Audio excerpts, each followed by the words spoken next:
রামকৃষ্ণনগর থানার ডুলুরবন্দ এলাকায় সাবিনা ইয়াসমিন নামে এক গৃহবধূর রহস্যজনক মৃত্যুকে ঘিরে চাঞ্চল্যের সৃষ্টি হয়েছে। প্রথমে ঘটনাটি বিদ্যুৎস্পৃষ্টে মৃত্যু বলে জানা গেলেও মৃতার পরিবারের অভিযোগ এটি পরিকল্পিত হত্যাকাণ্ড। তাদের দাবি, পারিবারিক কলহের জেরে স্বামী ফরিদ উদ্দিন ইচ্ছাকৃতভাবে বিদ্যুতের তার শরীরে লাগিয়ে দেন। গুরুতর আহত অবস্থায় হাসপাতালে নিয়ে গেলে চিকিৎসক তাকে মৃত ঘোষণা করেন। এরপর অভিযুক্ত স্বামী হাসপাতাল থেকে পালিয়ে যান। পুলিশ মরদেহ ময়নাতদন্তে পাঠিয়ে তদন্ত শুরু করেছে। তবে প্রতিবেদন লেখা পর্যন্ত অভিযুক্ত গ্রেপ্তার হননি। ভানুচন্দের report, Assam prime network. Najibuddin আমার এজনে ফোন করছেন ডলুবন থেকে যে ওলা ওলা অমুকর মেয়ে নাম ওটা তুমি যাও সাইন ও বাড়ি গেছিল খবরটা হওয়া না জানি মানুষটা কারেন্ট লাগছে মারা গেছে না কিতা পুরা সঠিক জানিয়েন না।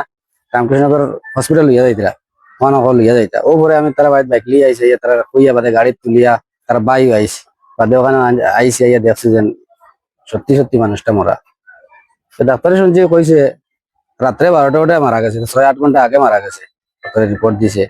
আমরা ওইয়া দেখছি পুরা শরীর শক্ত হয়ে গেছে। যদি 10 মিনিট আর আধা ঘন্টা আগে যদি মারতো তো কমসে কম শরীরটা লুজ থাকলো না। এ ভাইছি আমরা দেখছি দেখে আতো তাতে দেখছি পুরা ইয়ে হয়ে গেছে। আমি গামারের মারা গেছে ডলুবান,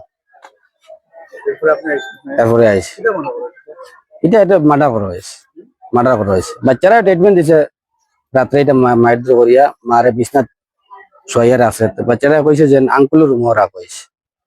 তারপরে দিয়ে আর জানিয়ে না, প্রশাসনে তাদের ইনকোয়ারি করলে পারে।